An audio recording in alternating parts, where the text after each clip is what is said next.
I'm going to reflect on what I have been asked to do, and that is to share with you how African women theologians are addressing some of the things that my sister Njeri has been writing on. I'm quite grateful for this opportunity to join you all in celebrating a great woman and her great scholarship, and indeed her generous spirit of mentorship and friendship. Njeri and I, by virtue of our birth names, have mother-daughter-mother relationship since our only one-time meeting in Geneva in 2007. During our brief encounter, she struck a chord with my husband Njoroge, as he said, as they were both born in Gatodo and had much to share about their childhood, to the point that when last week I told Njoroge I was listening to Njeri's presentation on the scars on my food, he recalled how she narrated about her experiences in picking coffee and tea way back in the village. We never met again, so it is a pleasant surprise that I got this invitation to be a speaker this morning. Thanks to her many publications and social media, and especially her use of YouTube, which she makes very good use of, I have followed her research findings and ongoing discourse on women's agency, power, and contributions in the workforce, economy, ethics of care, as she calls it, Ubuntu feminism, which is indeed grounded in indigenous African knowledge and her deep spirituality, which is nourished by her Catholic faith. Her recent contributions, also on mental health and well-being, is of particular interest and a long overdue academic discourse in this country. Njeri has truly lived out the biblical call to be fruitful and multiply. She has done it with humility, gratitude, and abundant life. I can only say glory to God for my sister, for indeed she embodies the spirit of Ubuntu, its philosophy and ethics, and what I also call, and I have written about, spirituality of resistance and transformation. My sister Njeri, keep on disrupting the status quo and the injustices of colonized economy, mindset, and lifestyles. My task this morning is to highlight the theological approach to feminism and ethics in Africa from women's experiences and perspectives. Hence, the title of my brief remarks is on Ubuntu Feminist Theology, Contextual Communal Approach from African Women Experiences and Perspectives.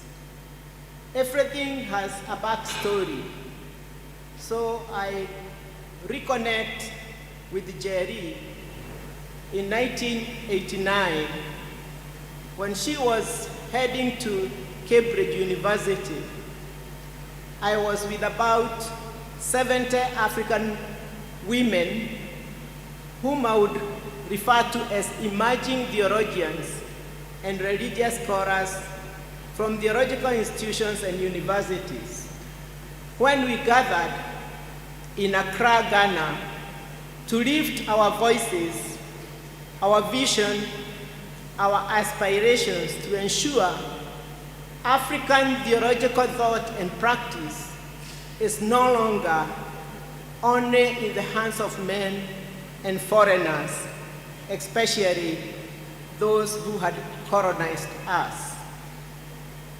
For more than a decade, prior to the Accra gathering of the 70 women, Professor Mase Aba Oduyoye of Ghana, a theologian in her own right and a teaching professor at the University of Ibadan in Nigeria, worked tirelessly to create a data of these rare species of theologically educated African women and religious scholars. Way back in 1978, as a first-year seminarian at St. Paul's United Theological College, Limuru, which we now call St. Paul's University, I happened to meet Auntie Mercy, as we fondly refer to her, at a World Council of Churches Global Theological Consultation for Young Women Theologians, where we gathered as about 60 women, ordained and lay. In that gathering in 1978, we were only 8 African women, and Auntie Mercy, being the most seasoned, was presenting on the status of theological education for women in Africa. This is the time I was introduced to contextual communal theologizing, because rather than do her own presentation, her own individual thoughts, she invited the rest of us, the 7 of us, to join her to prepare the presentation and to ensure we agreed and owned whatever resolutions we drafted as African delegates. One of the major resolutions was to create an interfaith Pan-African theological platform of this emerging group of African theologically educated women and religious scholars. Hence, in 1989, Mase Aba Oduyoye helped us to create a theological platform for growing and amplifying our theological and ethical voices through research, writing and publishing, and mentorship in the name of the Circle of Concerned African Women Theologians. During that conference in 1989 in Accra, Ghana, Mase Aba Oduyoye gave the keynote speech, and with a loud voice to a large audience, because at that point she had invited many women from the churches, from the universities in Ghana, and also from the Muslim community. She said these words: "No bird flies with one wing. Therefore, African men theologians cannot alone make African theology fly. Men in theology must realize that it is only as women are empowered to provide the second wing that theology will fly." The majority of us in that gathering were Christian women, and for the 5 days we were together, we reflected on one of the most powerful scripture narratives of the healing of the nameless bleeding woman for 12 years. This woman, because of her illness, she had exhausted all her finances, and she was totally desperate. But at the same time, the same narrative brings the raising from the death of the daughter of a synagogue leader by the name of U.D.S. This narrative is captured in all the three synoptic gospels of Luke, Mark, and Matthew. And it became the context for our theologizing and our naming of the issues that we needed to continue researching on. In small Bible study groups, led by women biblical scholars, among us, we reread, listened, and contextually unpacked this powerful narrative in community, highlighting women's agency, faith, power in dire economic, patriarchal, and hierarchical situations. This woman, who was so desperate, through a huge crowd, the only option she had was to touch the cloak of Jesus as he moved towards Jairus' home to go and heal his dying daughter. So in this context, we find that the woman was being prevented from even explaining herself to Jesus by the disciples who had accompanied Jesus. And that's why for us as African women, it is a very powerful story, because eventually the narrative was no longer that of an unnamed woman, an unnamed girl who lived many centuries ago. It became our story, our childhood, our womanhood, and that of the women and girls whom we had left behind, who sit in our churches, who sit in our Muslim communities, and we brought them into the conversation as we unpacked this Bible study. And we began to find our theological voice by encountering the woman, the 12-year-old girl, and the power of healing from Jesus himself. In that regard, in our journey, we have encountered supportive men who embrace our vision, but who do not shy away also from critiquing our scholarship. We usually refer to these men as our Josephs in our lives, in the spirit of Joseph, of Mary, the mother of Jesus. We remember how Joseph was called into a very difficult context to accompany a pregnant young woman whom he was supposed to be marrying, and yet the pregnancy was not his, and he never abandoned Mary. So these men who listen to us, hear our cries, theologize with us, we have named them the Josephs in our lives. From this gathering, we found to arise, as the texts in the Bible had reminded us, and to lift our voices, and that of all silenced, muted, marginalized, humiliated, exploited, violated, taking cue from this unnamed woman and girl.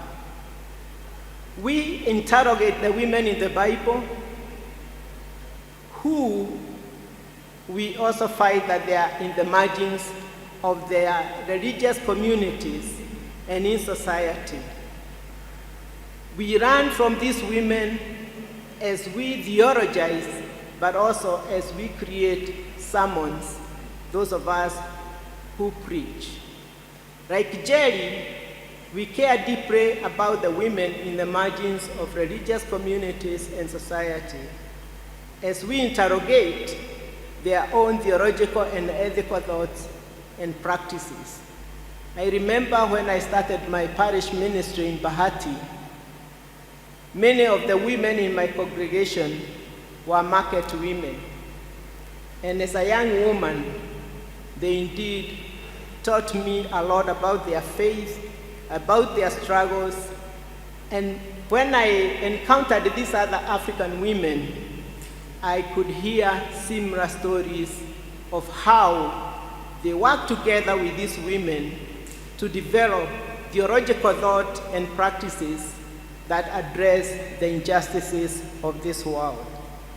So from the outset, we agreed to journey together, mentoring one another as we struggled to grow our research, our editorial and writing capacity, especially because many of us were from theological institutions, which at the time were focused on ministerial training and ordination.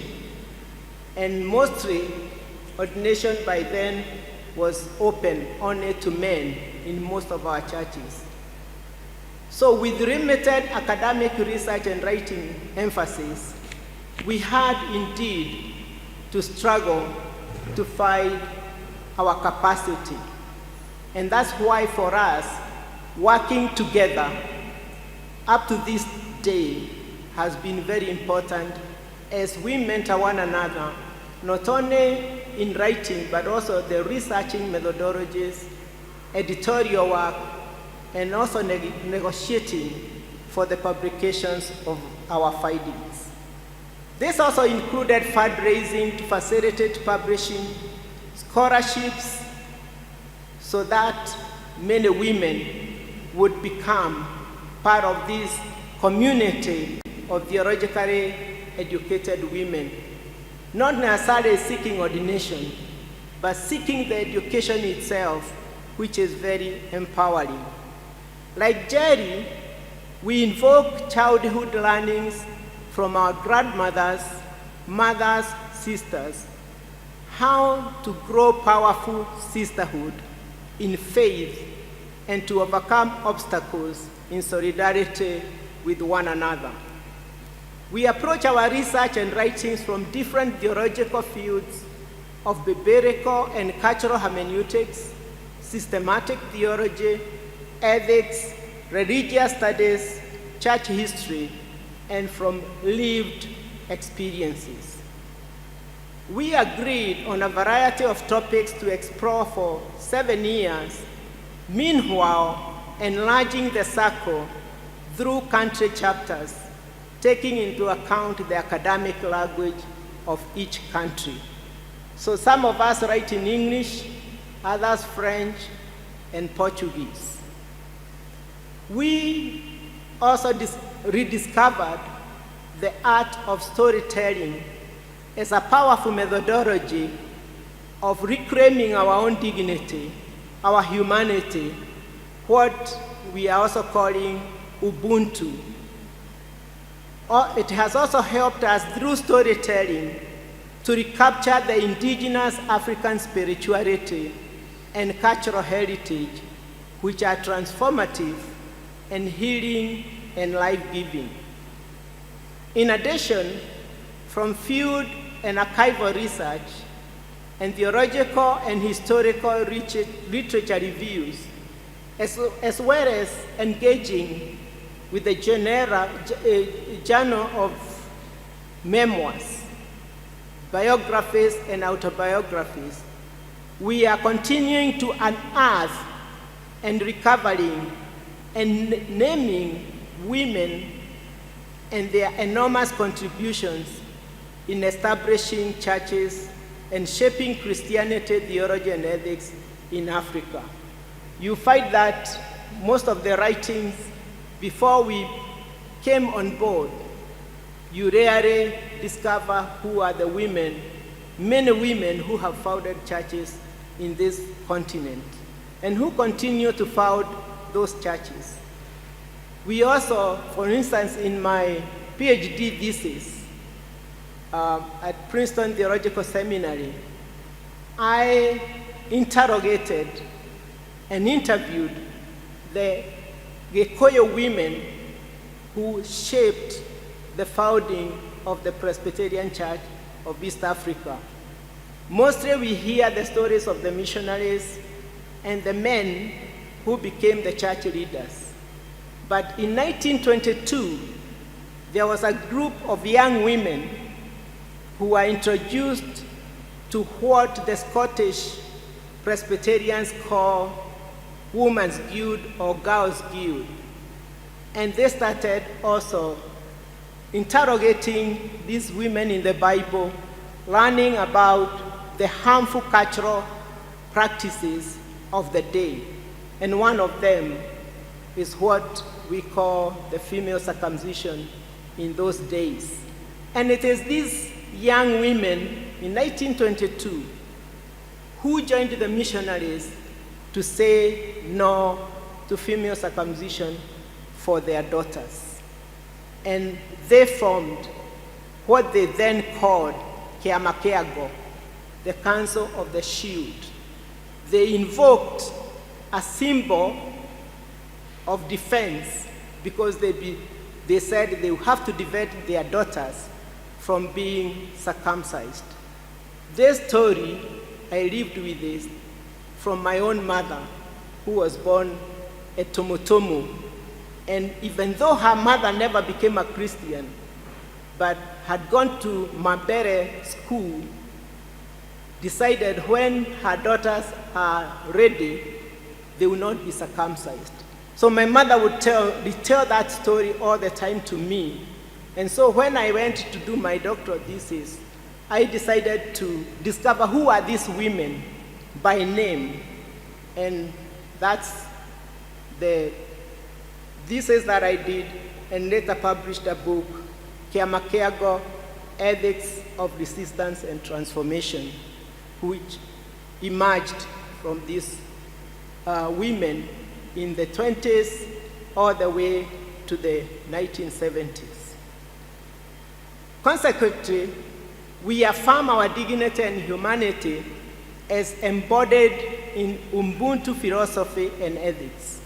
It is through such ongoing exercises that has provoked some of us to engage in the task of decolonizing and engendering theological education curricula and discourse as a whole.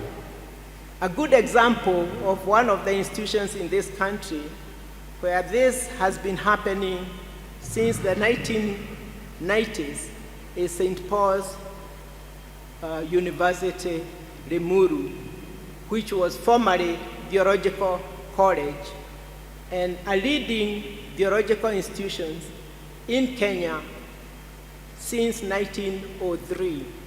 Indeed, next year, St. Paul's will be celebrating 125 years since it was founded in the coast. In addition to mentoring new generation of circle members, we make efforts to ensure our publications are required readings in theological institutions, which remains a daunting task. In the 1990s and 2000s, at the height of the HIV and AIDS epidemic, when many churches and theological institutions were preaching judgmental sermons, practicing stigma, rejection and marginalization of children and people living with HIV, the circle was credited for making major contributions in creating sermons and a body of biblical theological reflections to mitigate against these death-dealing theologies and ethics. By using contextual Bible studies methodology on rape, gender-based violence, and exclusion narratives in the scriptures and in our lives, we join other liberation theologians to break the silence against rape in churches and in our religious institutions, which largely remain a taboo topic, especially among the clergy, theological educators, and in many of our religious communities. Recently, in this decade, we have addressed the deadly impact of pandemics. We continue to address HIV, but also COVID, sexual gender-based violence, and the escalating ecological crisis as they affect Mother Africa and Mother Earth. So we made a commitment to add on addressing the ecological crisis, and there has been quite a number of publications on ecofeminism from our own perspectives and experiences. It is in this context that I wrote Commendable Feminist Champions of Ubuntu by Excellence, a book that brings Mase Aba Oduyoye, Wangari Muta Maathai, and Dennis Mukwege into conversation. Both Wangari and Dennis Mukwege are Nobel Prize winners. We remember Wangari won the prize 2004, and Dennis Mukwege, a renowned gynecological surgeon in Eastern DRC, got the prize 2018. Dennis Mukwege focuses on treating rape injuries of women in Democratic Republic of Congo. So I bring these three well-known, a theologian, an environmentalist, and a gynecologist who claim to be feminists in their own right, but who in their life, in their writings, in their practices in the communities, embrace the spirit of Ubuntu. And so that's how I celebrated the 35 years of the founding of the Circle of Concerned African Women Theologians. We returned to Ghana in July 2024 as a large group of theologians, African women theologians, not only to celebrate 35 years of the Circle publications, which are many, and above all, to celebrate the 90th birthday of Mase Aba Oduyoye, who graced the occasion with a lot of energy. She could even stay late at night dancing with us as we celebrated our achievements and as we envisioned the life ahead. So most of our publications, even though a few of us have published individual books, most of our publications are anthologies, where we have collected, researched essays and edited by ourselves, and of course with the content, editing the content and having the publishers do the rest of the work. Among the publications, the most recent is in 2025, published by UNISA Press, is celebrating the founding members of the Circle, which is called Mothering African Women's Theologies, Pioneers of the Circle of Concerned African Women Theologians. May her story continue to live on. And thank you, my sister Njeri, for this opportunity.